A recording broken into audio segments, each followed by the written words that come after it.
लोग जो है एक्सरसाइज 4F का क्वेश्चन नंबर 11 क्वेश्चन वाले कह रहे हैं कि निम्नलिखित कथन को समीकरण द्वारा व्यक्त कीजिए।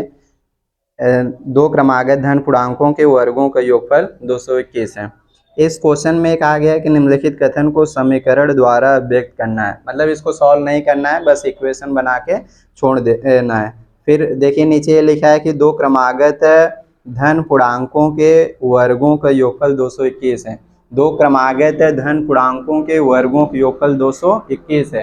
तो मेरे दोस्त इसमें क्रमागत धन पूर्णांकों के वर्गों का योगफल 221 है और इस इक्वेशन को जो है बस केवल कह रहा है कि रिप्रेजेंट करिए, मतलब दिखाइए। क्वेश्चन को सॉल्व नहीं करना है, उन दो क्रमागत धन पूर्णांकों को ज्ञात नहीं करना है, बस इसमें ये कहा है कि दो क्रमागत धन पूर्णांकों के वर्गों का योगफल कितना है 221 है। ऐसा क्वेश्चन में गिवन है और इस समीकरण को हमको रिप्रेजेंट करना है। क्या करना है? रिप्रेजेंट करना है, बस दिखाना है, अभिव्यक्त करना है। समझ पाए भैया? बस इस समीकरण को हमको जो है अभिव्यक्त करना है। तो देखिए अब यहाँ पर मान लेते हैं कि माना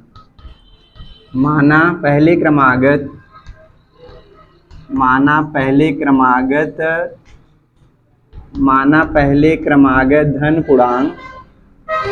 धन पूर्णांक x है।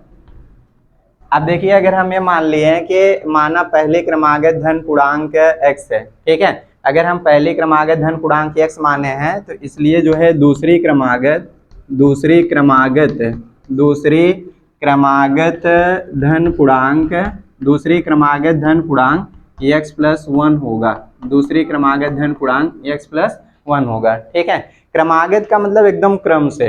पूर्णांक किसे कहते हैं मेरे दोस्त? सभी धनात्मक संख्याएं, सभी ऋणात्मक संख्याएं और शून्य तथा प्राकृतिक संख्याओं के समूह को ही क्या कहते हैं? पूर्णांक। पूर्णांक को इंग्लिश में क्या कहा जाता है? इंटीजर। देखिए ऑल पॉजिटिव नंबर, जितने पॉजिटिव नंबर हैं सभी के सभी इंटीजर हैं, जितने निगेटिव नंबर हैं वो भी इंटीजर है, जीरो भी हमारा क्या है? इंटीजर ही है। इंटीजर बोले तो पूर्णांक, इंटीजर बोले तो क्या होता है मेरे दोस्त? पूर्णांक ना।